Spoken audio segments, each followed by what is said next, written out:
Okay, so I welcome you all into this second part of Marathwada मुक्ती movement, ज्याला आपण Marathwada freedom movement असं सुद्धा म्हणतो.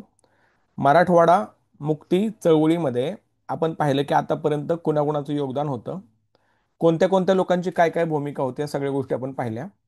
आणि तोच पार्ट आपण कंटिन्यू करतोय. So this is going to the second part of Marathwada freedom movement. ठीक आहे. जसं मी तुम्हाला सांगितलं याच्या अगोदर की Marathwada it was the part of Hyderabad संस्थान, राईट. जो की निजामाच्या अंडर होता. मग निजामाची सत्ता कशी आली, राईट. निजामाने साऊथला येणं पसंत केलं, तो परत उत्तरेला नाही गेला. आणि फायनली त्यांनी स्वतःचं एक संस्थान उभं केलं, त्याला आपण हैदराबाद संस्थान म्हणतो. आणि या हैदराबाद संस्थानाचाच एक पार्ट मराठवाडाच होता. या मराठवाड्यामध्ये जे जे जिल्हे होते त्या त्या जिल्ह्यांचं एकत्रीकरण आपल्याला करायचं होतं, संयुक्त महाराष्ट्राची चळवळ होताना, राईट. आणि ही चळवळ कशा प्रकारे चालली, कोणी कोणी कॉन्ट्रीब्युशन केलं, किती लोकांचा बळी गेला, निजामाने कशा प्रकारचे अत्याचार केले, राईट, या सगळ्या गोष्टींची चर्चा आपण काल केली. आणि आज आपण तोच पार्ट, त्याचा सेकंड पार्ट कंटिन्यू करतोय. याच्यामध्ये एक महत्वाची मुवमेंट आहे, वंदे मातरम विद्यार्थी चळवळ. So this was a kind of a movement led by students, that is called Vande Mataram students movement. काय होती तर, वंदे मातरम गीत म्हणण्यास बंदी होती कोणत्या संस्थाने, हैदराबाद. आता वंदे मातरम म्हणजे आपल्या मातृभूमीला वंदन करायचं, राईट. आणि याच्यामध्ये निजामाचं असं म्हणणं होतं की हा सगळा प्रदेश माझा आहे, मी इथला राजा आहे, इथली अधिकृत भाषा उर्दू असेल, बरोबर. आणि 11% जनता होती मुस्लिम, 89% लोकसंख्या होती हिंदू. तरी सुद्धा या निजामाने सगळ्या लोकांना आपला अंकी ठेवण्याचा प्रयत्न केला होता. याच्या विरुद्ध मग आर्य समाज उतरला, हिंदू महासभा उतरली, स्वातंत्र्य सावरकर असतील, सगळ्यांनी सभा घेतल्या पुण्यामध्ये. अशा प्रकारे हा प्रश्न खूप पेटला होता. आणि त्यावेळी या वंदे मातरम गीत म्हणण्यास हैदराबाद संस्थानामध्ये मनाई केली होती निजामाने. So nobody was able to sing this Vande Mataram song, that is our national song, right. मुक्तीस लढ्याचे प्रसार विद्यार्थ्यांवर उमटू नयेत म्हणून निजाम सरकार प्रतिष्ठित करत होतं. म्हणजे विद्यार्थी येणारा पुढचा नागरिक असतो, आणि हा नागरिक पुढे जाऊन आपल्या राजनिष्ठेशी वफादार, राजाशी वफादार राहील का, बगावत करेल. इट डिपेंड्स की त्या लहान वयामध्ये मुलांच्या कोणत्या प्रकारचे संस्कार होतात. तर निजामाचं असं म्हणणं होतं की या लहान वयाच्या पोरांच्यावर, या मुलांच्यावर अशा प्रकारचं बाळकडू यांना पाळलं जाऊच नये, की आपण या म्हणजे ज्याला आपण म्हणतो की क्रांती भावनेने प्रेरित ही पिढी होऊ नये आणि येणाऱ्या काळामध्ये मला त्रास होऊ नये. म्हणून त्यांनी ह्या विद्यार्थ्यांना मनाई केली होती वंदे मातरम म्हणायला. 1968 वर्ष प्रतिकाराचे वर्ष होते. विद्यार्थी वर्गाच्या मनात असंतोष खचत होता. उस्मानिया विद्यापीठात वरंगल, गुलबर्गा आणि औरंगाबाद येथे इंटरमिजिएट कॉलेजेस होते. कोण सांगेल रे मला, उस्मानिया विद्यापीठाची स्थापना कधी झाली, कोणतं वर्ष होतं, कोण सांगेल. येस,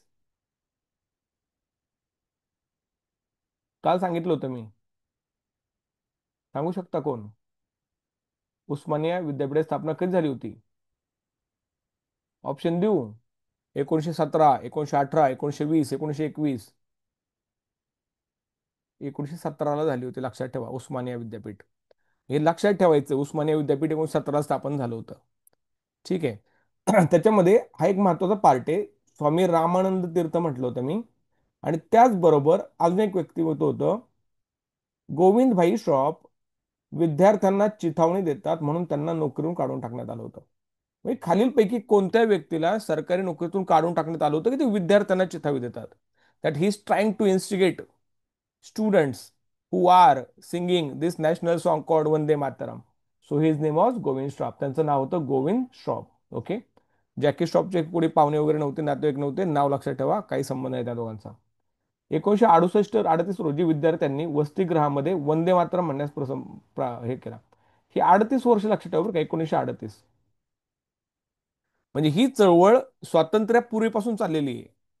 असं नाही की भारत स्वतंत्र झाला आणि मग नंतर या लोकांना समजलं की आपल्याला इकडे जायचं, असं नाही. म्हणजे 1938 मध्ये या मुलांनी वंदे मातरम म्हणण्यास सुरुवात केली. त्यावर सरकारने बंदी आणली. कोणत्याही परिस्थितीत विद्यार्थी ऐकायला तयार नव्हते. 16 नोव्हेंबर 1938 मध्ये विद्यार्थ्यांनी अन्नत्याग सत्याग्रह केला. So students Wien on hunger strike, they went on hunger strike, they were not eating food. अन्नत्याग केला. विद्यार्थ्यांच्या प्रश्नावर रीतसर बैठक झाली आणि 29 नोव्हेंबरला विद्यार्थ्यांनी संप पुकारला. म्हणजे विद्यार्थ्यांनी काय काय केलं? विद्यार्थ्यांनी अन्नत्याग केला, येस, देवर हंगर स्ट्राईक. संप पुकारला, त्यांनी स्ट्राईक केलं, आणि इवन देवर सिंगिंग दिस नॅशनल सॉन्ग वंदे मातरम. या सगळ्या गोष्टी हैदराबादमध्ये होत होत्या. पुढे बघा. विद्यार्थ्यांना गणविषयी सक्ती करण्यात आली, त्यावर विद्यार्थ्यांचा प्रखर विरोध झाला. शेवटी वंदे मातरम प्रश्नावर विद्यार्थ्यांनी बेमुदत संप पुकारला. एकूण 1200 विद्यार्थी संपावर गेले. केवळ औरंगाबाद शहरात 300 विद्यार्थी वंदे मातरम चळवळीत होते. म्हणजे वंदे मातरम चळवळ कुठं रिलेटेड होती? तर औरंगाबाद, सॉरी, म्हणजे ज्याला आपण छत्रपती संभाजीनगर म्हणतो. हैदराबाद संस्थान, हैदराबाद संस्थानामधला महत्त्वाचा पार्ट म्हणजे मराठवाडा. मराठवाड्यातला सगळ्यात महत्त्वाची सिटी म्हणजे कोणतं? छत्रपती संभाजीनगर. वंदे मातरम आंदोलनात सहभागी झालेल्या अनेक विद्यार्थ्यांना कॉलेजमधून काढण्यात आले. दे वर rusticated from the college, right.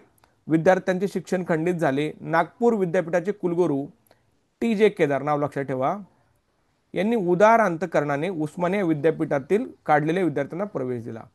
तो नागपूर युनिव्हर्सिटी के जे वाईस चान्सलर थे, जे होते TJ Kedar, he was the vice chancellor of Nagpur university. He he gave admission to all the students who were rusticated.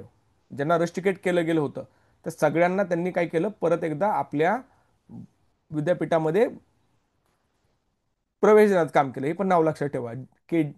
DJ Kedar, TJ Kedar, not DJ. ठीक आहे, पुढे बघा.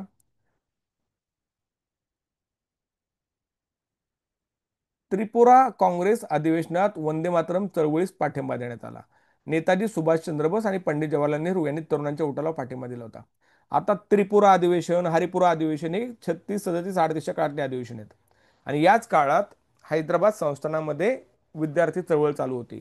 At the same time Netaji Subhashchandra Bose and Pandit Jawaharlal Nehru supported this students movement which was being led by the students in Hyderabad संस्थान. त्यांना support केला पंडित जवाहरलाल नेहरू आणि सुभाषचंद्र बोस. आपण स्वतंत्रच्या अगोदरचं बोलतोय बरं का, लक्षात ठेवा. ठीक आहे, पुढे बघा. विद्यार्थ्यांनी दिलेल्या अभूतपूर्व लढ्यामुळे हैदराबाद संस्थानामध्ये जी आंदोलन झाली त्यातील राजकीय कार्यकर्ते व नेते बाहेर थोडा काही इम्पॉर्टंट नाही. वंदे मातरम चळवळीने विद्यार्थ्यांमध्ये फार मोठी जागृती निर्माण केली. 1938 ते 1948 पर्यंतचा हा काळ मुक्ती संग्रामाचा कालखंड ओळखला जातो. So this kind of movement of started in 1938 and it was going on till 1948. 1948 all the year Wien this Marathwada part became part of Maharashtra. लक्षात ठेवा, म्हणजे इंडिपेंडेंट झाला कुणाच्या पासून? निजामापासून. लक्षात ठेवा. ठीक आहे. या काळात सर्व आघाड्यांवर बहुतेक वंदे मातरम चळवळीतील तरुण कार्यकर्ते होते. हैदराबाद स्वातंत्र्य संग्रामात, मराठवाडा मुक्ती संग्रामात विद्यार्थी आणि युवा शक्तीने वंदे मातरम चळवळीच्या माध्यमातून जे अभूतपूर्व उसळते सिच्युएशन दाखवते प्रश्न होते. थोडक्यामध्ये काय? वंदे मातरम बघा, what kind of questions will be asked in MPSC based on this. कोणत्या प्रकारचे प्रश्न MPSCला विचारले जाऊ शकतील? की वंदे मातरम मुवमेंट कुठे चालू होते? ते मराठवाड्यात चालू होती, हैदराबाद संस्थानात चालू होती. Against whom? Against Nizam, right. Vande Mataram चळवळीमध्ये कोणत्या माणसाला सरकारने करून काढलं होतं? गोविंदभाई श्रॉफ. लक्षात ठेवा. कोणत्या अधिवेशनामध्ये वंदे मातरम चळवळीला पाठिंबा देण्यात आला होता? दॅट वॉज त्रिपुरा अधिवेशन. त्रिपुरा अधिवेशनामध्ये Pandit Jawaharlal Nehru and Subhashchandra Bose supported this Vande Mataram movement which was going on in Hyderabad. ठीक आहे, हे लक्षात ठेवा. आणि हैदराबाद संस्थानामध्ये वंदे मातरम म्हणायला बंदी केली होती. इवन त्यांना गणवेश वगैरे, म्हणजे त्यांनी काय केलं? सो विद्यार्थ्यांनी अन्नत्याग केला, हंगर स्ट्राईक केलं, उपोषण केलं, या सगळ्या गोष्टी केल्या. आता गुप्त आंदोलनाचे पर्व. गुप्त म्हणजेच काय? सिक्रेटली. म्हणजे the moment which was led secretly against Nizam. म्हणजे जसं तुम्हाला माहिती आहे की स्टेट काँग्रेसला बंदी होती. State Congress was ban in Hyderabad. एकीकडे संस्थानात वरवरची शांतता होती, परंतु गुप्तपणे माणसांच्या अंतकरणामध्ये अस्वस्थता होती. जहाल आणि मवाळ असे दोन गट होते. जहाल गट आंदोलनाच्या पवित्रात होता, तर मवाळ गट वाटाघाटीत मग्न होता. वाटाघाटी म्हणजे देवर ट्राईंग टू कॉम्प्रोमाइज, की आपण असं करू तसं करू. आणि जहाल means extremist were there in favour of protest against Nizam.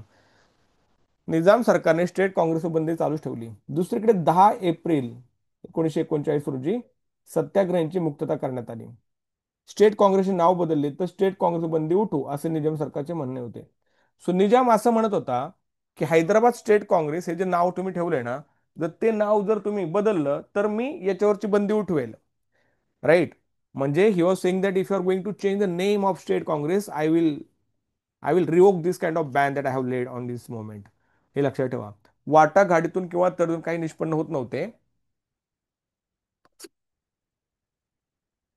परंतु जहालांनी, जहाल म्हणजेच काय, जे एक्स्ट्रीमिस्ट विचाराचे होते, त्यांनी काय केलं, महात्मा गांधीजींकडे आंदोलनाची मागणी केली. आंदोलनाची काय केली, मागणी केली.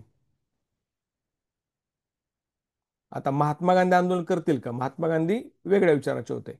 महात्मा गांधींनी वैयक्तिक सत्याग्रहाला मान्यता दिली. म्हणजे आता हा काळ कोणता बघतोय आपण, 1942च्या नंतरचा बरं का, थोडक्यामध्ये.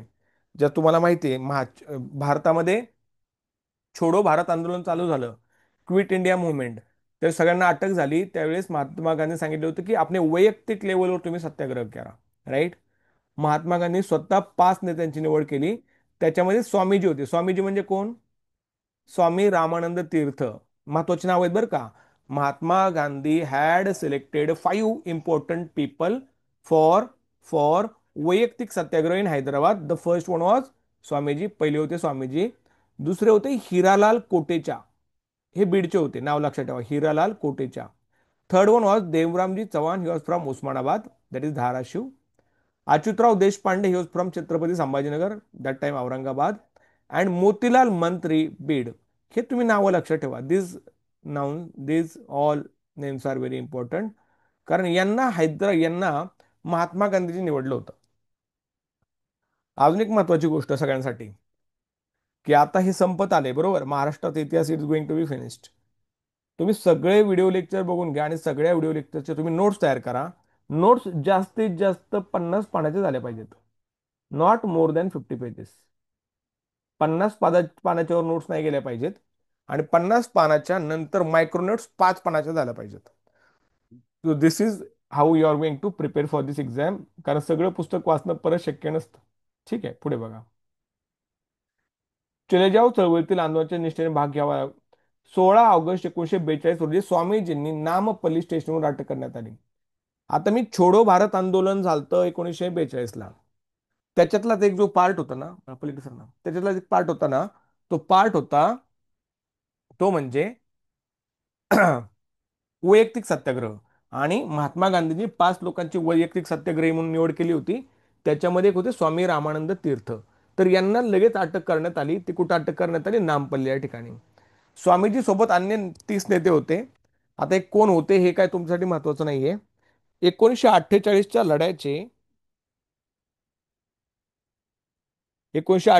लढ्याचे तीव्र प्रसार संपूर्ण मराठवाड्यात उमटले. अंबाजोगाईच्या हे लक्षात ठेवा, अंबाजोगाईच्या योगेश्वरी शाळेतील शिक्षकावर कठोर कारवाई करण्यात आली. Ambajogai is a place in Beed district. कोणत्या विद्यालय लक्षात ठेवायचं? कोणतं विद्यालय? योगेश्वरी विद्यालयातील शिक्षकांच्यावर कठोर कारवाई करण्यात आली. राईट. सो हा पेज तिकडे जे शिक्षक काम करत होते ना, त्यांच्यावर कारवाई करण्यात आली. 1942ची चळवळ थांबल्यानंतर सुमारे 10 महिन्यांनी सत्याग्रहानं हळू सोडण्यात आलं. म्हणजे as this quit India movement of stop slowly gradually they started releasing these protesters. Right. हळूहळू त्यांना सोडण्यात आलं. स्वामी रामानंद तीर्थांची जेलमधून सुटका करण्यात आली. स्वामी रामानंद तीर्थ यांची पण काय झाली? सुटका करण्यात आली होती. ठीक आहे, पुढे बघा. स्वामी रामानंद तीर्थांची जन्मसुटका. निजाम सरकार चळवळीत दडपण्याचा एकीकडे प्रयत्न करत होते, तर दुसरीकडे भूमिगत राहून लोक गुप्तपणे संघर्ष करत होते. म्हणजे एकीकडं निजाम सरकार it was trying to suppress that protest in Hyderabad संस्थान. At another point, another level, people were secretly protesting, गुप्तपणे करत होते. 1942च्या लढ्यामुळे संसदीय लढ्याला गतिमानता प्राप्त झाली. स्वातंत्र्यवादी शक्तीचे संघटन झाले. काँग्रेसवर बंदी उठवण्याचा आग्रह धरण्यात. म्हणजे काँग्रेस 3च महिन्यात बॅन करण्यात. तुम्हाला माहिती असेल की हैदराबाद स्टेट काँग्रेस स्थापना झाली की 3 महिन्याचा हैदराबाद टेस्ट काँग्रेसला बॅन करण्यात आलं निजामाने. ठीक आहे. वाढत्या दडपशाहीला तोंड देण्याच्या दृष्टीने आंदोलक जहाल आंदोलनाच्या पवित्रात होते. म्हणजे नाव this protesters were ready to protest aggressively because Nizam was not listening to them. 1943 मध्ये जहालगड महाराष्ट्र परिषद प्रभावी बनला. सर्व जिल्ह्यात अनेक कार्यकर्ते रात्रंदिवस राबत होते. सोडा, काही महत्वाचं नाही.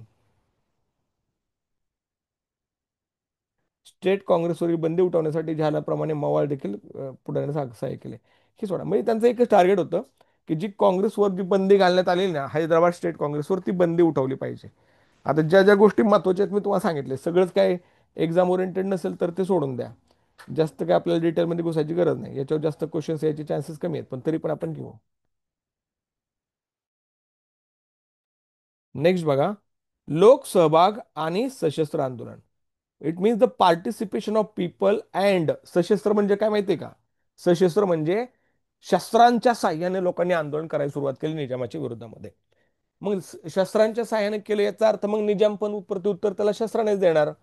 आता याच्यानंतर एका संस्थेचं एक एक ज्याला आपण म्हणतो एमर्जन्स होतं, निजामाची संस्था रझाकार. रझाकार बघा, खूप महत्वाचं आहे बरं का, दिस व्हेरी इम्पॉर्टंट पार्ट, नीट सांगतोय ते ऐका.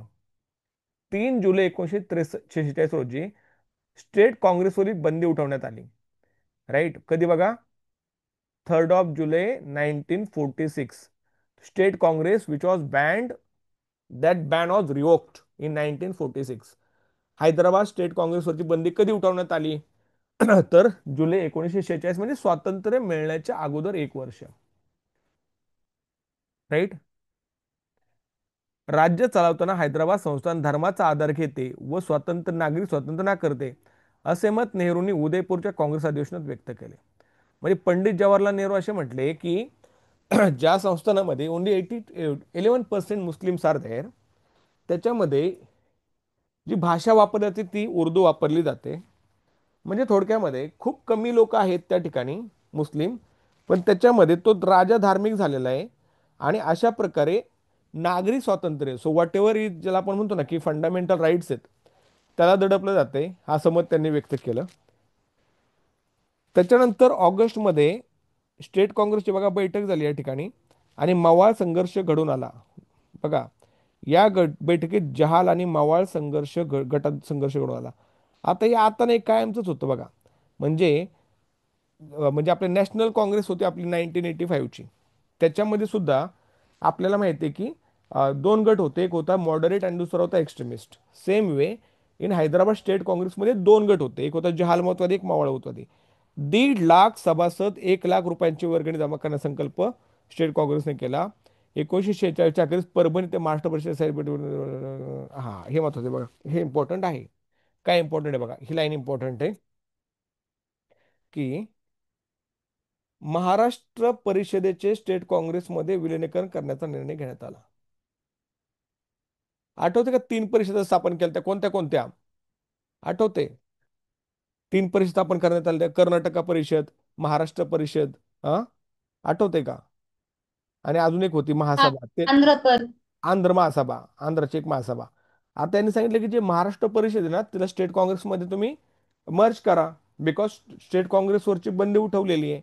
तर स्टेट काँग्रेस म्हणजे Maharashtra state, sorry, Hyderabad state Congress आणि महाराष्ट्र परिषदेचं विलिनीकरण करण्याचा निर्णय घेण्यात आला. एकच होतं की डिवाइड अँड रूल, याच्यापेक्षा we will fight collectively against this government, against this Nizam. आता हा एक महत्वाचा आहे बरं का, बघा पोरांनो. संस्थानात रजाकार संघटनांची वाढ कसीम रजवी इतिहादुल मुसलमीन संघटनेचा अध्यक्ष झाल्यानंतर झाली. म्हणजे आता जे तुम्हाला MIM माहिती आहे का, MIM म्हणजे काहीतरी, तर त्याच म्हणजे विचारसरणीचं, म्हणजे आता हा पक्ष थोडा वेगळा आहे, पण तरी बघा, रजाकार संघटनांची वाढ. रजाकार म्हणजे म्हणजे निजामाच्या बाजूने लढणारे काही लोक होते, त्यांची संघटना होती रजाकार. रझाकार ही निमलष्करी संघटना होती. निमलष्करी म्हणजेच काय, म्हणजे ऑफिशियल नव्हती, एक प्रकारे निमलष्करी संघटना होती. या संघटनेस निजामाचा वैयक्तिक कोशातून आर्थिक सहाय्य मिळत असे. म्हणजे निजाम स्वतः त्याला फंडिंग करत होता. कासिम रजवी याचं नाव लक्षात ठेवा, हा माणूस लक्षात ठेवा, व्हेरी इम्पॉर्टंट, कारण त्याने खूप अत्याचार केले या माणसाने. कासिम रजवी याने अतिरेक्यांचे गटे उदयास आले. आपल्या प्रतिपदाचा घात करून हुकुमशाही प्रस्थापित केली होती. रझाकारांचा वापर करून संस्थानात दहशतीचे वातावरण निर्माण झाले. संस्थानातील प्रजा रजाकारी संघर्ष सातत्याने घडत होते. यातून अर्जापूर बघा, हे बघा, गावाजवळ गोविंद पानसरे, हे गोविंद पानसरे वेगळे बरं का, आणि ते मध्ये आता त्यांचा खून झाला ते वेगळे. म्हणजे अर्धापूर ते गोविंद पानसरे यांचा ऑक्टोबर 1946 मध्ये रझाकाराने खून केला. महत्वाचं आहे, गोविंद पानसरे मोठं नेतृत्व होतं त्यावेळेसचं. पानसरे एक निष्ठावान गांधीवादी नेते होते. गांधीवादी नेते होते, राईट. नांदेड जिल्ह्यातील अनेक तालुक्यात ते संघटन कार्य करत असत. पानसरे संस्थानिक स्टेट काँग्रेसचे पहिले हुतात्मा ठरले, लक्षात ठेवायचं. गोविंदराव पानसरे यांची हत्या कोणी केली? रझाकारांनी केली. आणि पानसरे हे संस्थानिक स्टेट काँग्रेसचे पहिले हुतात्मा ठरले.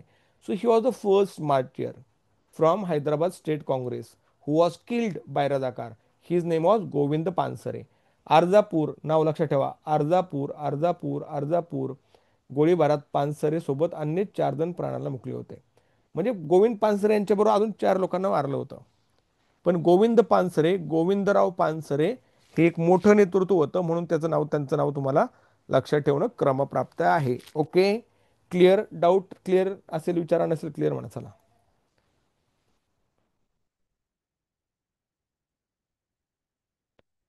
म्हणजे स्टेट काँग्रेसची झाली की म्हणजे जहालमावळ वाद वाढला, राईट.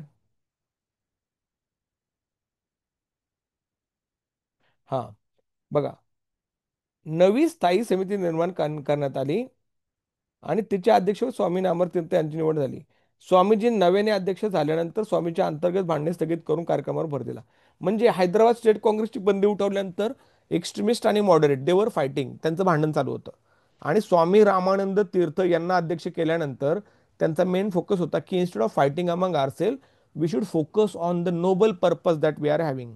उदात्त ध्येय आपलं एक आहे की आपल्याला आपल्या लोकांची मुक्ती यातून करायची. त्यानंतर काँग्रेसच्या रितसर निवडणुका घेण्यात आल्या. स्वामीजींचा गट प्रचंड बहुमत निवडून आला. मवाळ गटाचे नेते रामकिशनराव पराभूत झाले. म्हणजे हा समहाऊ जो गट होता मवाळ गट, मॉडरेट हैदराबाद स्टेट काँग्रेसचा जो गट होता, दॅट बिकेम लेस इफेक्टिव्ह. आणि जे स्वामीजी होते, स्वामी दयानंद, स्वामी स्वामी रामानंद तीर्थ, दयानंद रामानंद तीर्थ, हे काय झाले, हे जास्त प्रबळ झाले. म्हणजे एक्स्ट्रीमिस्ट गटाकडे त्यांची सत्ता त्या ठिकाणी गेली होती. क्लिअर झालं? चलो, लेट्स मूव.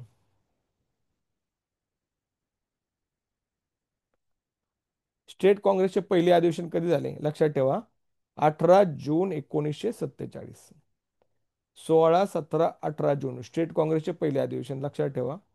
स्टेट काँग्रेस म्हणजे हैदराबादची स्टेट काँग्रेस बरं का. आता याच्यात काय होतं बघा, सिकंदराबाद, हैदराबाद या शहरांमध्ये कामकाज भाग झाले. काय नाही, काय नाही. हा, सोडा, काही इम्पॉर्टंट नाही परीक्षेसाठी याच्यामध्ये. हैदराबाद एवढंच लक्षात ठेवा, फॅक्च्युअल डेटा कोणता होता. हैदराबाद मुक्ती संग्रामचे नेतृत्व करावे कसं होती. हा, हे बघा, म्हणजे आपले राज्य टिकवण्यासाठी मीर उस्मान अली पुराणमतवादी होते. He was religious fanatic king ज्याला आपण म्हणू. यांनी हैदराबाद संस्थान आपले राज्य टिकवण्यासाठी अनियंत्रित व अन्यायी मार्गाचा सर्रास वापर केला. रझाकार सारख्या जातीयवादी संघटना जोपासल्या आणि त्यातून संघर्ष निर्माण झाला. स्वामी रामानंद तीर्थांची गांधी प्रणित मार्गावर नितांत श्रद्धा होती. त्यामुळे हा लढा धर्मनिरपेक्ष राहील आणि अहिंसक मार्गाने चालेल, असा त्यांनी निश्चित केला होता. म्हणजे स्वामी रामानंद तीर्थ त्यांनी सांगितलं होतं, ठीक आहे, म्हणजे मी गांधीवादी आहे, परंतु जरी रझाकारांनी लोकांचे खून केले, म्हणजे जसं गोविंदराव पानसरे यांचा खून केला होता, तरी सुद्धा आपण असा प्रयत्न करू की this protest is going to be non violent. हे नॉन व्हायलंट म्हणजे धर्मनिरपेक्ष राहील, म्हणजे सेक्युलर राहील. शेवटी त्यांनी अत्यंत सडेतोड भाषण केले आणि त्यात भाषणात ते काय म्हणाले होते बघा, स्वामी रामानंद तीर्थ, बंधूंनो, आपल्याला फार मोठी कामगिरी पार पाडायची आहे. कमालाची ऐक्य भावना असणे गरजेचं आहे. शिस्त असली पाहिजे. आपल्याला पुढे जात गेलं पाहिजे. अनेक जणांचे बलिदानही होईना, त्यासाठी काय म्हणजे बलिदान जाईल, तरी उर्वरित लोकांनी स्वातंत्र्याची मशाल पुढे न्यायची, लक्षात ठेवा.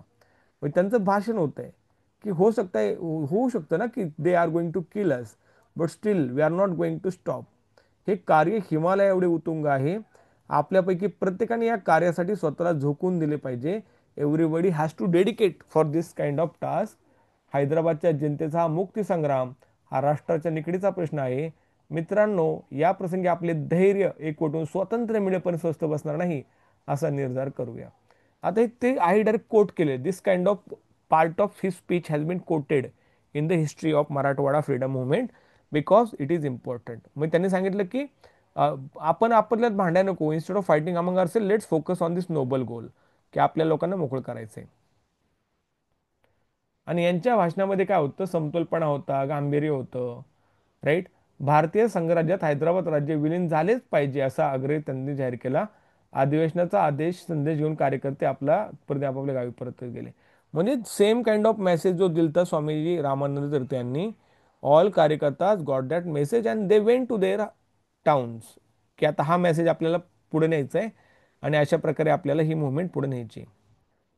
दुहेरी चळवळ चालवण्याची नीती. म्हणजे स्वामी स्वामी विवेकानंद नाही, लक्षात ठेवा. स्वामीजी म्हणजे कोण, काय नाव आहे त्यांचं, काय नाव आहे अश्विनी मॅम, काय नाव आहे त्यांचं? रामानंद तीर्थ. स्वामी रामानंद तीर्थ, लक्षात ठेवा. एकीकडे लढा तीव्र करतोय तर दुसरीकडे काही भूमिगत लोक होऊन त्यांनी 1942 मध्ये, जसं आपल्याला माहिती आहे ना, 1942 मध्ये भूमिगत चळवळ चालू होती. म्हणजे मुंबई ऑल इंडिया रेडिओ जे होतं ना, रेडिओ ताब्यात घेतला होता. म्हणजे त्याच्यामध्ये तुम्हाला हे नाव माहिती असतील ते, उषा झवेरी वगैरे. तर या प्रकारची चळवळ ते करत होते. हैदराबाद संस्थानात कासिम रजवीच्या नेतृत्वाखाली मुसलमान या संघटनेची एक सशस्त्र सेना उभी राहिली होती. म्हणजे कासिम रजवीचे रजाकार नाव काय होतं, इतिहादुल मुसलमीन. इतिहादुल मुसलमीन रजाकार या नावाने सर्वत्र म्हणजे रजाकारांची एवढी दहशत होती की रजाकार कोणत्याही मराठवाड्याच्या खेड्यात जायचे, तिथल्या लोकांना मारायचे, अशी दहशत होती. म्हणजे एक प्रकारे state sponsored terrorist organisation was Razakar, right. It was funded, personally funded by Nizam. म्हणजे सरकारच्या खर्चातून नाही, तर निजाम स्वतःच्या पदरमोड करून यांना पैसे देत होता. रजाकारांना तोंड देण्यासाठी स्टेट काँग्रेसने ठरवलं की संस्थानाला लागून सरदेव स्टेट काँग्रेस सशस्त्र लढ्याची कार्यालय सुरू करायची. म्हणजे फायनली स्टेट काँग्रेसने ठरवलं की हे रजाकार तर प्रेमाने ऐकणार नाहीत, मग आपण पण काय करायचं, आपली लढाऊ सशस्त्र कार्यालय उभारायची. They started founding their own own organisations against Razakar. रजाकारांचा प्रतिकार करण्यासाठी निवडक लोकांना शस्त्रास्त्राचे प्रशिक्षण द्यायला ठरवले. की काही जे लोक असतील ना, त्यांना शस्त्र कसं चालवायचं, हाऊ टू यूज वेपन्स, याचं प्रशिक्षण द्यायचं ठरलं. त्या दृष्टीने मराठवाडा, कर्नाटक, तेलंगणा, हरसहद्दीवर अनेक कॅम्प्स उघडण्यात आले. हे लक्षात ठेवा. मार्गदर्शन करण्यासाठी दिगंबरराव बिंदू यांच्या अध्यक्षतेखाली एक टास्क फोर्स, एक कृती समिती स्थापन करण्यात आली. स्वामी रामंत यांना केव्हा अटक होऊ शक्यता होती, त्यांना अटक झाली सर्वोच्च कृती समिती झाली. म्हणजे it was a kind of threat that Swami Ramanand Tirth can be detained at any moment by police. So before that he wanted to hand over his powers. So that is why Digambarrao बिंदू यांच्या अध्यक्षतेखाली टास्क फोर्स तयार करण्यात आला, की जर मला अटक केली तरी सुद्धा तुम्ही तुमचं काम पुढे चालवा. नाव काय होतं, दिगंबरराव बिंदू, राईट. सर्व अधिकार, all rights were given to the task force, सगळे अधिकार त्या कृती समितीला देण्यात आले होते. करू क्लिअर?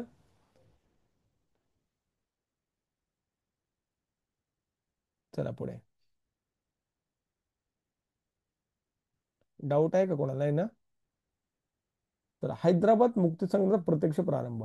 आता प्रत्यक्ष प्रारंभ कधी झाला, म्हणजे इनिशियली रिअल फायटिंग आपण म्हणतो ना, कशी चालू झाली, जुलै 1947 मध्ये हैदराबादला एक बैठक झाली. म्हणजे स्वातंत्र्य मिळायच्या अगोदर एक महिना, राईट ना. म्हणजे 15 August 1947 India became independent, right. पण त्याच्या अगोदर झाली एक बैठक तिथं, आणि आव्हान केलेल्या लोकांना आलं की 2 दिवस आदेश पाळण्यात आले. कोणते कोणते बघा,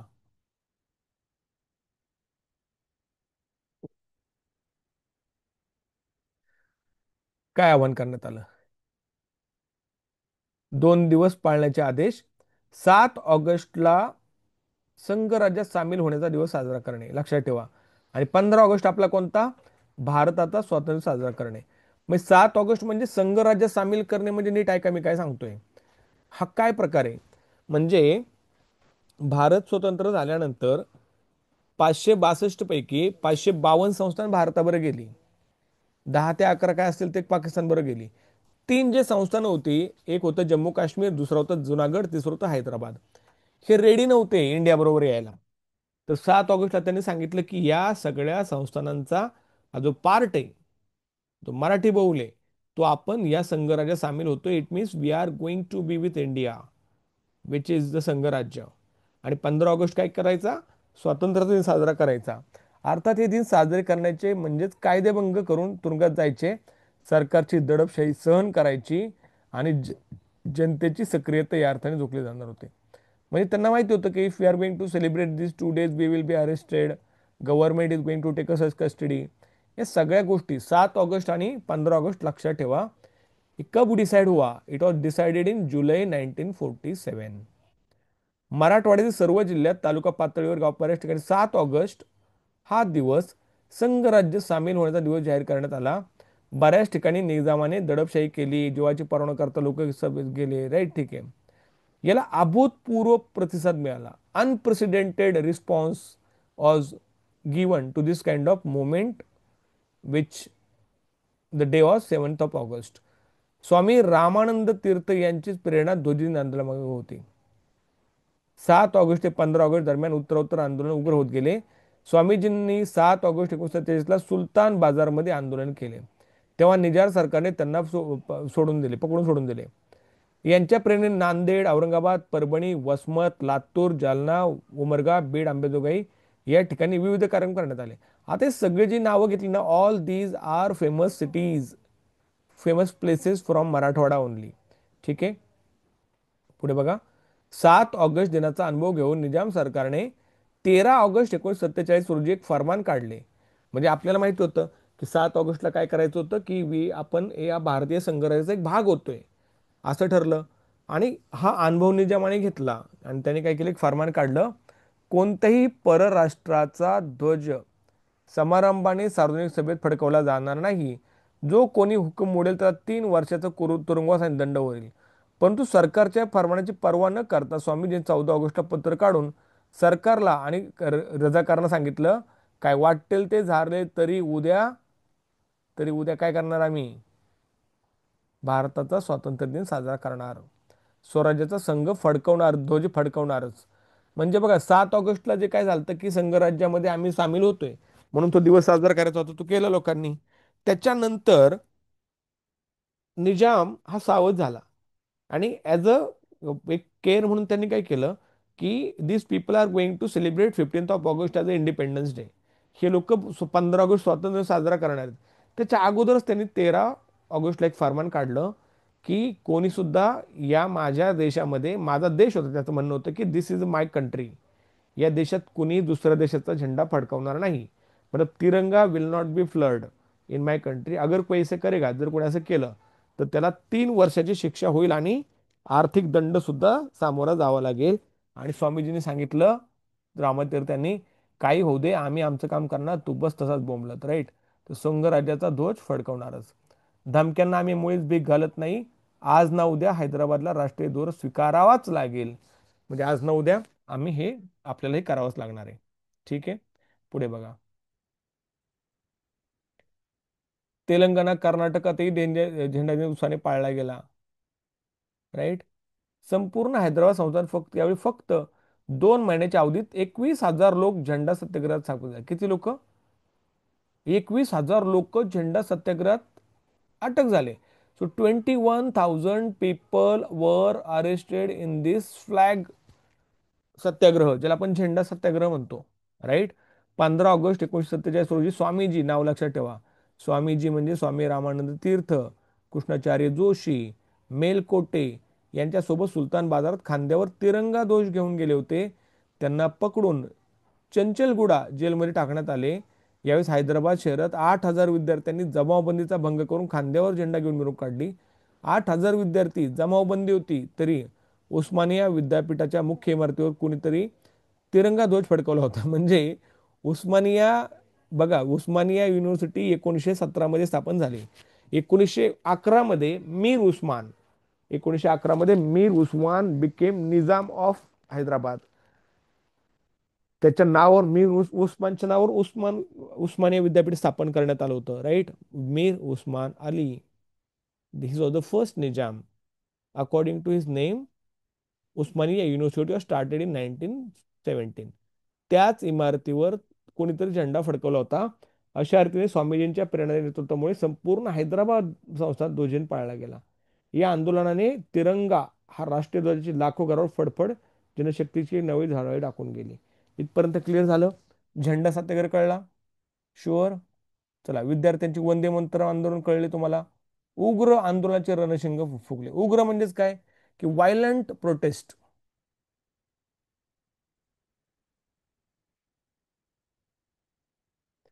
29 नोव्हेंबर 1947 म्हणजे आफ्टर इंडिपेंडन्स बरं का. ऐकून घ्या की भारताला स्वातंत्र्य मिळाल्यानंतर सुद्धा या सरकारमध्ये अजून सुद्धा या लोकांना स्वातंत्र्य नव्हतं मिळालेलं. स्टील दे वर इन वॉट, पारतंत्र्य. ते सरदार पटेलांनी घटना समितीमध्ये जैसे ते करार सादर केला. हैदराबाद संस्थान इंग्रज सरकार यांचे पूर्व संबंध होते. ते संबंध स्वतंत्र भारत नियम सरकारचे राहतील असा कराराचा अर्थ होता. परंतु जैसे ते कराराचे गांभीर्य ज्याचे मुळीच पाळले नाही. हा करार झालाच तेव्हा 23-30 नोव्हेंबर 1947 रोजी स्वामीजींची जेलमधून सुटका झाली. जेलमधून सुटल्याबरोबर स्वामीजींनी सर्व स्तरातून हैदराबाद मुक्त संघ सहकार्य करण्याचे प्रयत्न केले.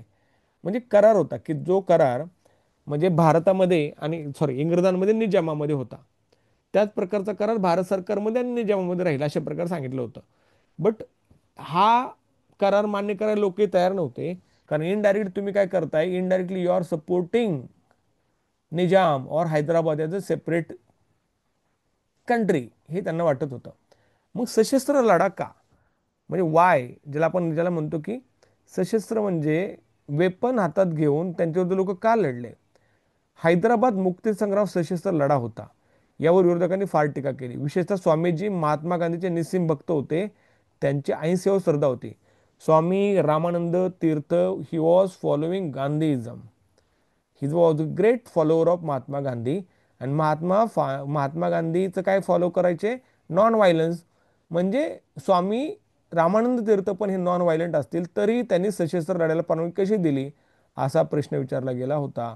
त्यावर स्वामीजींनी उत्तर दिलं होतं की त्यांना म्हटले, स्वामीजी क्या कर रहे हो आप लोग, what the hell is going on, you follow Gandhi, Gandhi believes in non violence, and why are you giving permission for this kind of violent actions. तर त्यांचं उत्तर दिलं होतं त्यांनी, हैदराबाद मुक्ती संग्राम प्रारंभी पूर्णपणे अहिंसक लढा होता. जैसे ते करार होईपर्यंत असहकारच आणि कायदेमोगे प्रमुख कार्यक्रम होते.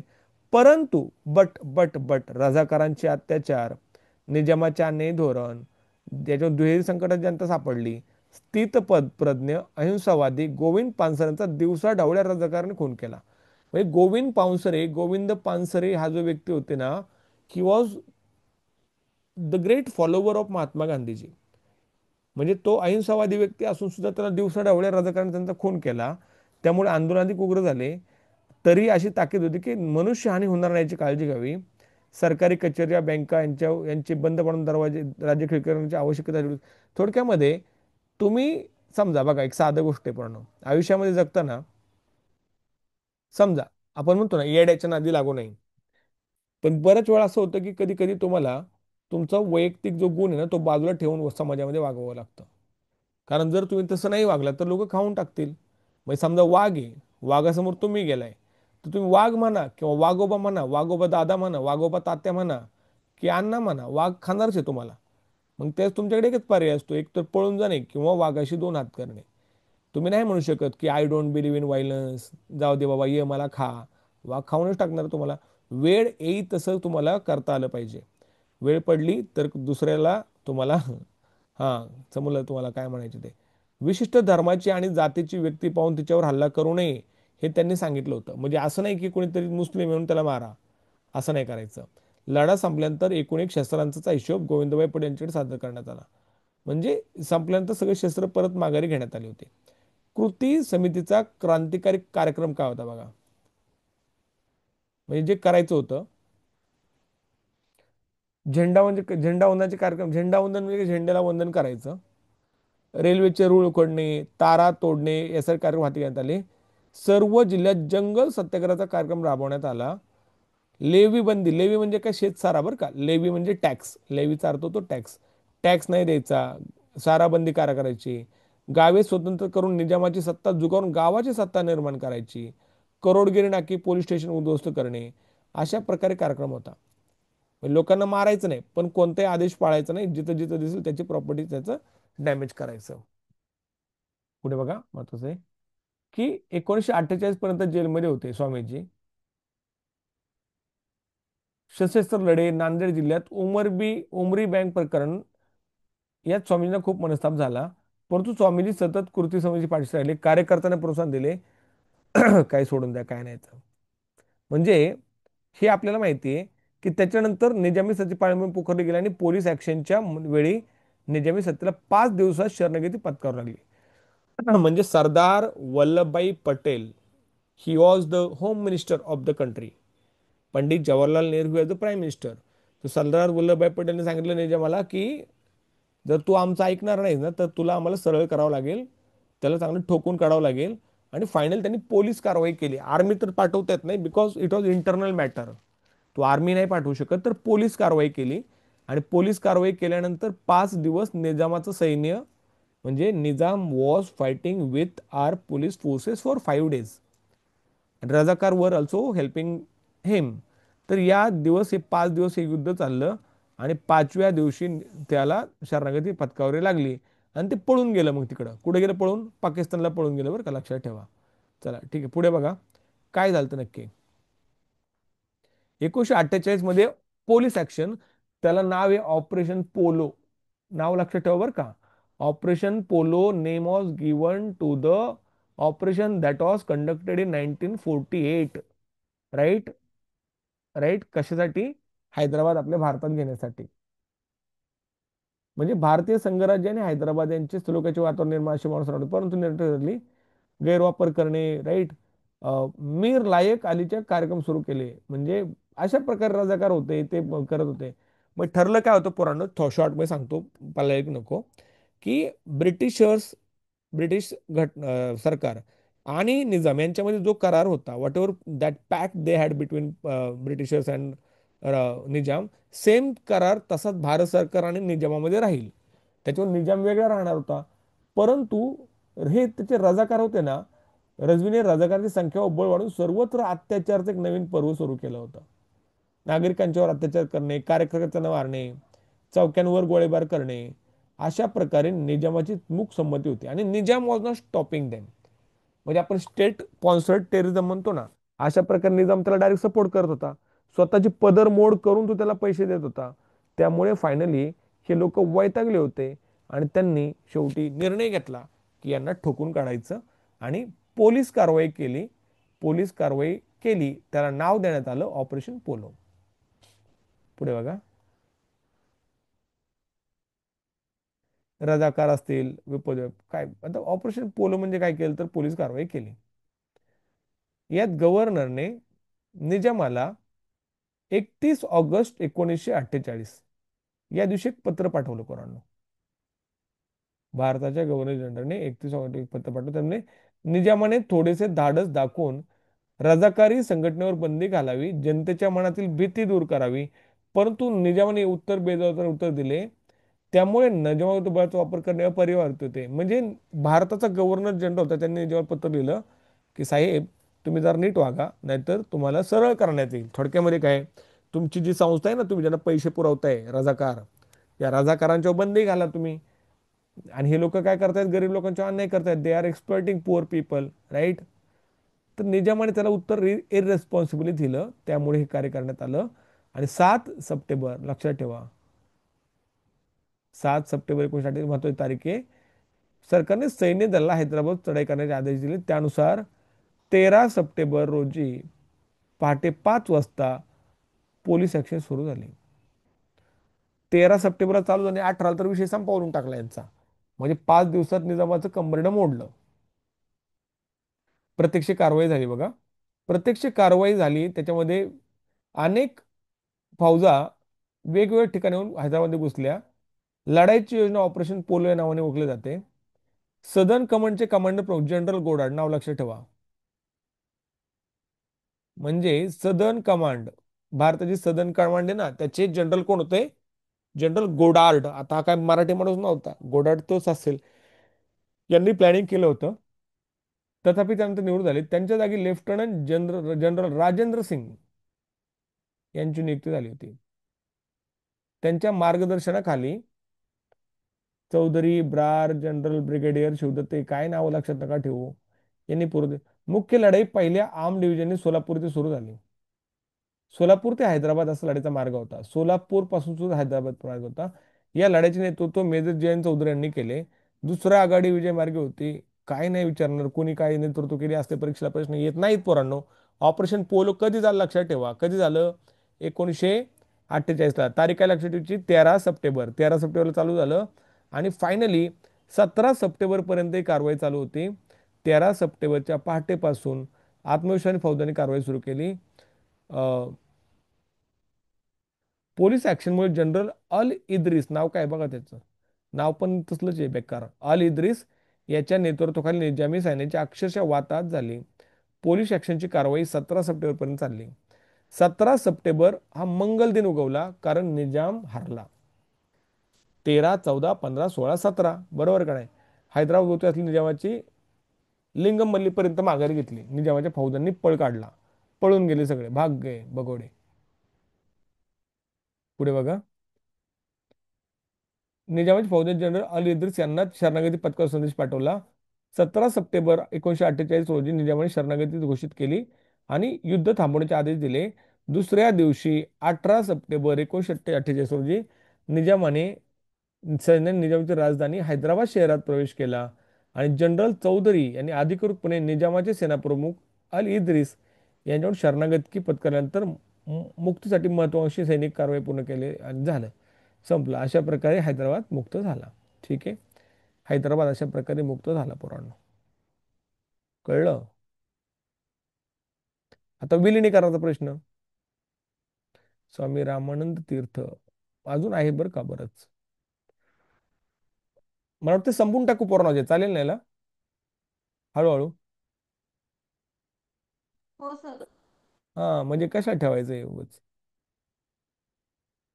जे महत्व त्याला हायलाईट करतो मी. म्हणजे त्या त्या भाषिकाचे प्रदेश त्या त्या भाषिकात करायचं होतं प्रदेश. ठीक आहे. 1945 मध्ये स्वामीजींनी पोलिसांचा आग्रह धरला होता. 16 1953 काँग्रेसचे अधिवेशन भरले. हा. अ, विलिनीकरण कसं झालं एवढंच लक्षात ठेवू. याच्यामध्ये हैदराबाद शहरात अखिल भारतीय काँग्रेसचे अधिवेशन भरले होते कधी 1953 मध्ये. आणि अध्यक्ष कोणते? पंडित जवाहरलाल नेहरू. तर स्वामीजी स्वगत अध्यक्ष होते. स्वामीजी म्हणजे कोण? स्वामी रामानंद तीर्थ यांनी आपल्या भाषणात विलिनीकरणात जोरदार पुरस्कार केला. तर पंडित नेहरूंनी राज्य पुनर्रचना प्रखर टीका केली होती.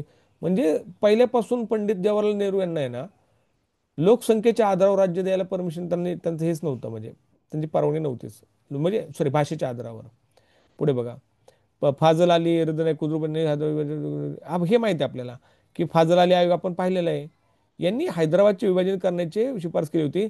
अशा विलिनीकरणापर्यंत शेवटपर्यंत नेहरूंच्या दबावाबली न पडता सर्व भाषिक हा म्हणजे स्वामी रामन तीर्थांचं म्हणणं होतं की तुम्ही भाषेच्या आधारावर राज्य वेगळे करून टाका, आंध्र प्रदेश वेगळं करा, कर्नाटक वेगळं करा, कशाला एकात एक ठेवताय? तर पंडित जवाहरलाल नेहरू ते नको वाटायचं. आज नागपूर करार आपला झाला. नागपूर करारामध्ये काय काय झालं होतं ते आपल्याला पाहिलेलं आहे आपण. नागपूर करारामध्ये काय काय झालं आपण पाहिलं होतं. तरी बघू. ज्येष्ठ समाजवादी नेते एस एम जोशी म्हणाले, स्वामी रामानंद तीर्थ यांचे नाव भारतीय प्रादेशिक ऐक्य व लोकशाहीचे संदर्भात सुवर्ण अक्षराने लिहावे लागेल. कारण कुठं कुणा कुठं स्वामी रामानंद तीर्थ बघा, हे व्यक्तिमत्व दिसते तुम्हाला, चष्मा वगैरे लावून भगवा कपडे घालून कसे बसलेत, तरी स्वामी रामानंद तीर्थ आहेत, लक्षात ठेवा. तर यांनी काय केलं होतं, सांगितलं की बाबा आमचं आम्हाला वेगळं द्या, आम्ही आता कुठं सुटलोय, भाषा आमची आम्हाला वेगळी द्या. ठीक आहे. इतिहास प्रसिद्ध नागपूर करारावर स्वामीजींचे स्नेही देवराज चव्हाण गुरुजी यांनी मराठी प्रतिमा स्वाक्षरी केली होती. भाषिक प्रांत रचनेवर देखील स्वामीजींनी आंध्र, कर्नाटक आणि महाराष्ट्र बघा, आंध्र प्रदेश होता तेलुगू भाषांचा, कर्नाटक करा कानड्यांचा, मराठी करा महाराष्ट्रांचा, सॉरी महाराष्ट्र करा मराठी भाषिकांचा. अशा प्रकारे त्यांनी त्याला हे केलं होतं. पुढे बघा. मुक्ती संग्रामाचे शिल्पकार स्वामी रामानंद तीर्थ. ते तर आपल्याला माहिती आहे, त्यांचं आपण काम पाहिलेलं आहे काय केलं यांनी, पण तरी बघून घेऊ. हे मूळचे हैदराबाद संस्थानचे होते. सॉरी, हैदराबाद संस्थानचे नव्हते. विजापूर जिल्ह्यातील सिंदगी गावी 3 ऑक्टोबर त्यांचा जन्म झाला. त्यांचं पूर्वीचं नाव काय बघा बरं का, पोरांनो, नाव महत्वाचं. त्यांचं पूर्ण नाव आहे व्यंकटेश भगवान खेडगेकर. हे पाठ ठेवायचंय. स्वामी रामानंद तीर्थ यांचं उनका ओरिजिनल नाम क्या था, what was the original name of Swami Ramanand Tirth? Vyankatesh Khedgekar. त्यांच्या आईचे नाव लक्ष्मीबाई होते. वडील प्राथमिक शिक्षक होते. वडिलांनी संन्यास घेतला होता. संन्यास आणि पत्नीच्या परमिशन घेतला असल्यामुळे गुरुजींनी गुरुआश्रमात जाण्यास सांगितले. अप्पादेव व्यंकटेश होते. म्हणजे म्हणजे संन्यास घेतल्यानंतर जे काय मुलगा झालं तर त्यातलेच व्यंकटेश म्हणजेच स्वामी रामानंद तीर्थ होते. त्यांच्या वडिलांनी संन्यास घेतला होता. संन्यास घेतले होते, परत आले. स्वामीजींचे शिक्षण कुठे झाले बघा. स्वामींचं शिक्षण झालं गाणगापूर. गाणगापूर कुठे आहे रे पूर्ण माहिती आहे तुम्हाला? कुठे आहे गाणगापूर? माहिती आहे ना, गाणगापूरला भूतांचं मी पाहिलं का, युट्यूबवर सर्च करा. गाणगापूरला श्रीदत्त महाराजांचं एक मोठं मंदिर आहे. त्याच्यामध्ये कसलं जरी भूत असेल ना तरी भूत काढलं जातं. आता काही म्हणजे भूताचा प्रकार असतात ते सोडून द्या. भूत, हा म्हणजे ते भूत असे वर चढतात का, त्याला ह्याला त्या पोलला लटकतात, वरून उड्या मारतात, केस सोडतात, काही करतात, भूतांचं अवघड असतंय. तर ते गाणगापूर फेमस आहे बघा पोरांनो.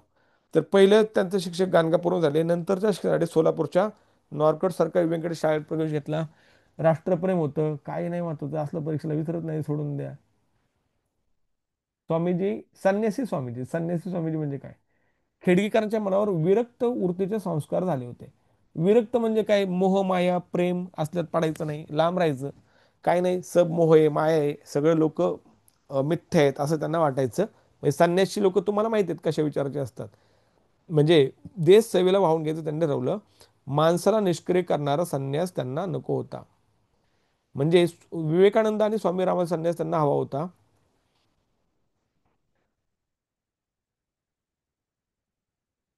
बघा, खेडगेकरांनी विद्वत्त संन्यास घेतला कधी, 1932 रोजी. तेव्हापासून त्यांचे नाव झाले स्वामी रामानंद तीर्थ. म्हणजे व्यंकटेश खेडगेकर खरं नाव त्यांचं. त्यांनी संन्यास घेतला आणि 1932 पासून त्यांना काय म्हणायला लागले?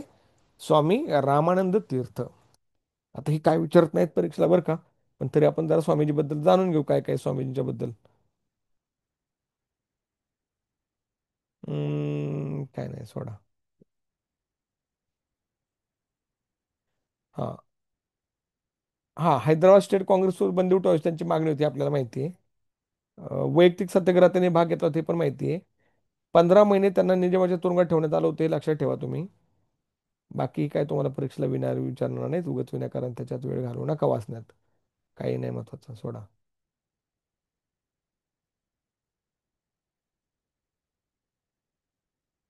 थोडं इथं बघा. Just second. 1948 साली देशातले सरकार प्रस्ताव उलटून टाकण्यासाठी हिंसेचा मार्ग स्वीकारण्याचे धोरण कम्युनिस्ट पक्षाने आखले. त्यांच्या नेतृत्वाखाली हा मोर्चा निघाला होता. आणि तुम्हाला माहिती आहे, स्वामीजी हे महात्मा गांधीचे फॉलोअर होते बरं का, लक्षात ठेवा. म्हणजे ते नेव्हर देव he was not in support of violence, बरोबर. आणि कम्युनिस्ट लोक बऱ्यापैकी व्हायलंट असतात, ते लक्षात ठेवा. राईट. परंतु बघा, तेलंगणातील मोठ्या जुलमी आर्थिक सत्ता स्वामीजींना मान्य होती. जमीनदार सरकार कम्युनिस्ट या तिघांमुळे भयभीत झालेले तेलंगणा शेतकऱ्यांना दिलासा देणारी पदयात्रा 1950 मध्ये स्वामीजींनी तेलंगणात काढली होती, लक्षात ठेवा. म्हणजे 1950 मध्ये ज्यावेळेस भारत स्वतंत्र झाला होता, तेलंगणा वेगळं झालं. सॉरी, तेलंगणा म्हणजे सगळी राज्य वेगळी झाली, आंदोलन चालू होते. त्यावेळेस त्यांनी आहे ना एक यात्रा काढली होती शेतकऱ्यांना आश्वस्त करण्यासाठी. विनोबा भावेंच्या भूदान यात्रेपूर्वी झालेली होती, हे मुद्दाम लक्षात ठेवण्यासारखे आहे. म्हणजे काय? म्हणजे तुम्हाला माहिती असेल, महात्मा गांधीजी यांचे शिष्य विनोबा भावे हे त्यांचे पहिले सत्याग्रही होते. वैयक्तिक सत्याग्रही पहिले कोण होते? विनोबा भावे. विनोबा भावे वाईज फेमस, त्यांनी आंदोलन चालू केलं होतं, भूदान आंदोलन. भूदान म्हणजे there were many people in India who were very poor. आणि त्या लोकांना जमिनी देण्याचं काम केलं होतं की आपके पास अगर 500 एकड़ जमीन आहे, तो एक काम करो, 10 एकड़ इस लोक गरीब को दे दो, या गरीबाला 10 एकड़ देऊन टाका. याला भूदान आंदोलन म्हणतात. हे ज्ञानोबा, सॉरी ज्ञानोबा म्हणतोय, विनोबा भावे यांनी चालू केलं होतं. पण त्याच्या अगोदर कुठे ना कुठे हे यांनी चालू केलं होतं. पुढे बघा. स्वामी रामानंद पूर्वीपासून भाषावर कट्टर भाषावादाचे म्हणजे प्रांतरचने पुरस्कर्ते होते. हैदराबाद संस्थान विसर्जित केल्यानंतर हैदराबाद राज्यात त्यांनी 1952 मध्ये स्वामी रामन तीर्थ यांच्या नेतृत्वाखाली मानणारे विरोधी पक्षाचे मिळून 100 पैकी 55 आमदार निवडून आले बघा. म्हणजे नेतृत्वाला मानणारे व विरोधी पक्षाचे मिळून 100 पैकी 55 आमदार एकट्या स्वामीजींच्या बळावर निवडून आले होते. त्यावेळेस विधानसभेमध्ये एकूण 175 जागांपैकी काँग्रेस 93, विरोधी पक्ष 82 या जागेची विभागणी होती. याच्यामध्ये देशपांडे होते. म्हणजे थोडक्यामध्ये स्वामीजींचा करिश्मा होता आणि तो करिश्मा येणाऱ्या त्यांच्या निवडणुकीमध्ये पण लोकांना दिसला होता. हा, हे बघा कोणतं साप्ताहिक सुरू केलं त्यांनी.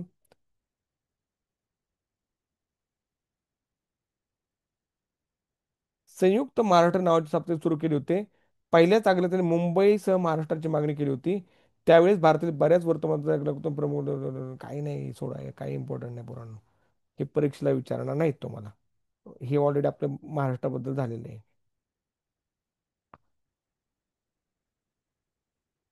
म्हणजे आता इथून पुढे यांचं काय तर वेगळं आहे ना, ते स्वामीजींचा वेगळा पार्ट येतो कोणता, की हैदराबाद संस्थान वेगळं झालं. ठीक आहे, म्हणजे वेगळं झालं म्हणजे भारतामध्ये तो पार्ट आला त्याचा.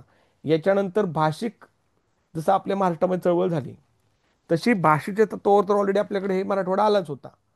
पण त्याच प्रकारचा हैदराबादला म्हणजे आंध्र प्रदेशला तेलुगू भाषिक जोडला जावा, कानडी जोडला जावा, कर्नाटकला, अशा प्रकारचे त्यांचे हे होते.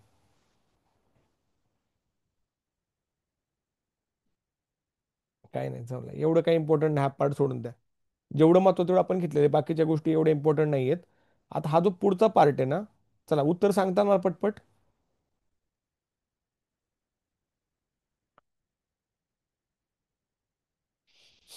का नंतर चेक करता तुम्ही, बरेचसे क्वेश्चन्स आहेत पोरांना याच्यामध्ये, चेक करा. याच्यानंतर हा जो पार्ट आहे ना, शेवटचा पार्ट असेल मला वाटतं हा. This is going to be last one. एक मोठा चॅप्टर आहे हा. झालं, संपलं पुस्तक आपलं. संपलं पुस्तक, हे गेलं. याच्यानंतर किती पानं राहिली. मग शेवटचं शेवटचा पार्ट बघून घेऊ आपण जरा. हे जरा म्हणजे महाराष्ट्राचा आत्ताचा इतिहास जरा कळू द्या तुम्हाला. कारण आत्ताचा म्हणजे कोणता, 1960 नंतरचा कोण मुख्यमंत्री झाला, कधी झाला, महर्षी आपले हे बघा, हे व्यक्तिमत्व तुम्हाला माहिती असेल, कर्मवीर भाऊराव पाटील. तर यांच्याबद्दल परीक्षेला विचारलं जाऊ शकतं. कारण समाज सुधारक त्यांनी एक प्रकारची रयत शिक्षण संस्था चालू केली आपल्याला माहिती आहे. तर थोडंफार महाराष्ट्राच्या बद्दल जाणून घेणार आहे आपण. याच्यामध्ये समजा तुम्हाला जर महाराष्ट्रातले मुख्यमंत्री माहिती असेल बघा, शरद पवार साहेबांचा कालखंड आहे, राईट, वसंतराव नाईकांचा कालखंड आहे. तर हे प्रकरण आपण जरा चांगल्या प्रकारे घेऊ, न घाई करता. कारण हा जर प्रकरण हे जर तुम्हाला माहिती नसेल, महाराष्ट्राची प्रगती 1960 ते 2000 म्हणजे 40 वर्षामध्ये महाराष्ट्राने काय काय पाहिलं, तर ह्या गोष्टी आपल्याला समजल्या पाहिजेत. जर तुम्ही एमपीएससी अभ्यास करताय तर आत्ताचा महाराष्ट्र नक्की कसा आहे या गोष्टी तुम्हाला यातून कळून जातील. 2000 म्हणजे कोणता, 1999ला आपली राष्ट्रवादी काँग्रेसची स्थापना झाली, इथपर्यंत. हा इम्पॉर्टंट आहे. काय इम्पॉर्टंट आहे परीक्षेसाठी नाही बरं का, मी म्हणत बरं का, परीक्षेला पण आहे काही गोष्टी इम्पॉर्टंट. उदाहरणार्थ बघा, 1 मे 1960ला स्थापना झाली, किती राज्य होते, किती जिल्हे होते, किती तालुके होते, या गोष्टी येतात परीक्षेला. पण त्याचबरोबर काही समाज सुधारक याच्यामध्ये, म्हणजे उदाहरणार्थ एक साधं नाव जर घ्यायचं म्हटलं तर कर्मवीर भाऊराव पाटील. तर कर्मवीर भाऊराव पाटलावर एमपीएससी प्रश्न विचारते बऱ्यापैकी. तर त्याचा रेफरन्स तुम्हाला इकडे मिळेल. त्याच्यामुळे हा हे जो शेवटचा चॅप्टर राहिला आहे, लास्ट चॅप्टर, याला काहीतरी 2 लेक्चर लागतील अजून. म्हणजे आपलं मंगळवारी याचा ओम भट्ट हा होऊन जाईल, संपून जाईल हा टॉपिक आपला, म्हणजे एक पुस्तक संपून जाईल. किती लेक्चर झाले, 16, 17, 18, म्हणजे 18 सेशन झाले टोटल. 18 सेशन म्हणजे नाही म्हटलं तरी पकडून चाला, 18, 20, 25 तास झाले. 25 तास आहे तुमच्याकडे आता. हे तुम्ही व्हिडिओ परत परत पळून पळून बघा. हे तुमच्याकडे कायम राहतील. काही दिवसांनी युट्यूबवरचा कंटेंट काढून टाकला जाईल. तुम्हाला यूट्यूबचा ह्याचा ॲक्सेस दिला जाईल, कशाचा, आपल्या ॲपचा. त्या ॲपवर हे व्हिडिओज असतील. ठीक आहे. काही डाऊट आहे का कोणाला, थांबायचं का आता, 1.5 तास घेतलं, किती 1 तासात झालं काम आपलं. काही डाऊट आहे कोणाला. तर 5 पेज मध्ये मायक्रो नोट्स कशा काढायच्या? हा, हे खूप चांगला प्रश्न विचारला बरं का. बघा मी काय सांगतोय. आता ह्या पुस्तकाची टोटल पेजेस किती आहेत पोरांनो, सांगा मला. या पुस्तकाचे टोटल पेजेस आहेत 100, 153. 142 पकडून चला. 142 आहेत बरोबर. आता 142 मध्ये काही प्रश्न आहेत का ह्याचे क्वेश्चन आन्सरचे आहेत बरोबर. मग तुम्ही पकडून चाला 130 पाने आहेत, 130 ते 140 पानं आहेत त्याचे. याचं 1/10 ज्याला आपण तो 1 दशांश नोट्स होतात प्रत्येक पुस्तकाच्या. जर एखादं पुस्तक 500 पानांचं असेल ना, तर 50 पानांच्या नोट झाल्या पाहिजेत, हा नियम आहे नोट्सचा. मग आता मला सांगा, 140 जर पानं पकडली तर आपले किती झाले पाहिजेत? 14 पानांच्या नोट झाल्या पाहिजेत. ते कशा बसवायचे मी तुम्हाला दाखवतो. एक पान असेल तर पानला बरोबर मधून कापायचं, कापायचं म्हणजे फोल्ड करायचं. दोन कॉलम होतील, या कॉलमवर या कॉलमवर, दोन कॉलमवर तुम्ही ते घ्यायचं. आता हे ह्या टोटल झाले 12, समजा 14 पानं झाले, राईट, 14 पानं झाले. या 14 पानामध्ये मी जे काही शिकवलंय, जो जो पार्ट हायलाईट केलाय, आता मी जर 16-25 तास जर शिकवतो, याचा अर्थ असा होतो की तो टॉपिक तुम्हाला चांगल्या प्रकारे समजलाय. आणि ज्या गोष्टी समजून सांगितल्या असताना त्या बऱ्याच दिवस लक्षात राहतात. मग आता एक्झाम ओरिएंटेशन काय येतं, तर एक्झाम ओरिएंटेशन असं म्हणतं की हे जे काही शिकवलं गेलंय ते फॅक्च्युअल डेटा माझ्यासाठी महत्त्वाचा आहे. आणि फॅक्च्युअल डेटा मी कुठून काढणार? आपल्या लेक्चर्समधून काढणार, ज्याला मी हायलाईट केले ते काढणार. ते तुम्ही तुमच्या नोटबुकमध्ये स्वतःच्या नोट्स तयार करा. त्या जास्तीत जास्त 15 पानांच्या होतील पूर्ण. किती? 15. मग 15 पानं एकदा झाली की त्याच्यानंतर पकडून चालायचं की 15 पानं ह्या झाल्या नोट्स. आणि नोट्सच्या परत मायक्रो नोट्स तयार होतात. मायक्रो नोट्स काय प्रकारे सांगतो. उदाहरणार्थ तुम्ही 15 पानं वाचली, 15 पानं वाचल्यानंतर तुम्हाला असं कळलं की काही गोष्टी माझ्या लक्षात राहत नाहीयेत. उदाहरणार्थ शंकरराव देव आणि एस एम जोशी, राईट बरोबर, किंवा महाराष्ट्र एकीकरण परिषद आणि संयुक्त महाराष्ट्र समिती, मला कन्फ्युजन होतंय. मग त्यावेळी तुम्ही काय केलं पाहिजे? त्यावेळी तुम्ही अशा प्रकारे या गोष्टी वेगळ्या केल्या पाहिजेत आणि त्याला हायलाईट केलं पाहिजे. म्हणजे ज्या नोट्स मधला पार्ट तुमच्या लक्षात राहत नाही त्या पार्ट्सला शॉर्टमध्ये लिहिणं आणि तो परत परत वाचणे, याला परफेक्शन म्हणतात पोरांनो. अशा प्रकारे तुम्ही तो विषय पाठ होतो तोंडपाठ अक्षरशः. ठीक आहे. तर रेडीमेड तुम्हाला मी काही देणार नाहीये. तुम्हाला मी इकडं डिटेलमध्ये सांगितलेलं आहे. तुम्ही तुमच्या नोट्स काढा आणि नोट्स काढून मला वही दाखवा. तुमच्याकडे आता 2 दिवस आहेत. आजचा शनिवार निम्मा, रविवार उद्याचा, सोमवारी तुम्ही ज्या क्लासमध्ये येताल त्याच नोटबुक घेऊन या. काय काय केले मला बघू द्या. ठीक आहे. अशा प्रकारे आपला हा विषय संपून झाल्यानंतर आपण आधुनिक भारताचा इतिहास चालू करतोय. त्याचबरोबर आपण पॉलिटीमधला पण जो काही पार्ट आहे तो पण आपण घेणार आहे. ठीक आहे. Any doubt about anything? का अजून काही डाऊट आहे का कोणाला? तर आधुनिक भारताच्या इतिहासासाठी कुठलं बुक आहे? आधुनिक भारत त्यासाठी आहे ना, एक पाठ्यपुस्तक मी शेअर करेल सुरुवातीला, छोटं एकदम. एक हार्डली किती पानांचं असेल, 20-25 पानांमध्ये महत्वाचे असेल तेवढी घेऊ. त्याच्यानंतर आपलं समाधान महाजन सरांचं बुक आहे, ते मी मागवतो मॅडम. मी आज करून ते क्लिअर तुमचं, तुमचं निकिताचं पण मागवायचंय. तर ते मी मागवतो, ते बुक्स पण तुम्हाला मिळतील, डोंट वरी. ठीक आहे. तर ते समाधान महाजन सरांचं बुक ओके. आपण रेफर करणार आहे. त्याच्यामधल्या महत्त्वाचा फॅक्च्युअल डेटा आपण तो घेऊ. पण माझ्या एक नोटच्या स्वरूपात एक आहे बरं का, खूप चांगलं पुस्तक आहे. डिटेलमध्ये घुसण्यापेक्षा एक्झाम ओरिएंटेड आपण जाऊ. चालते. काय डाऊट आहे कोणाला? तर ते नाही. बुक मला पण पाहिजे होतं. कोणाला पाहिजे? पूजा मॅम? मला. हा. हा ठीक आहे, ठीक आहे. मी सांगतो तुम्हाला सगळ्यांना. मला मेसेज करा सगळ्यांनी, ज्याला ज्याला पाहिजे त्यांनी. पूजा मॅडम, तुमचं येणं होतं का? पुण्यात येतं का तुम्ही कधी? हडपसरला चक्कर मारणार आहे? नाही सर, एवढं लांब नाही होत. ठीक आहे, चालतंय, बघू, बोलू आपण या विषयावर. चालतंय, थांबायचं पोरांनो आता. ही कालचा आणि आजचा व्हिडिओ टाकून देतोय. मराठवाडा चळवळ आपली संपलेली आहे. शेवटचं आपलं 1960 ते 2000 महाराष्ट्राची प्रगती आपण पाहणार आहे. उद्या परवाच्या सेशनमध्ये बघू, मंडेला. चालेल. भेटू आपण Mandela. Thank you very much for joining guys. See you on Monday. Good day. Bye bye.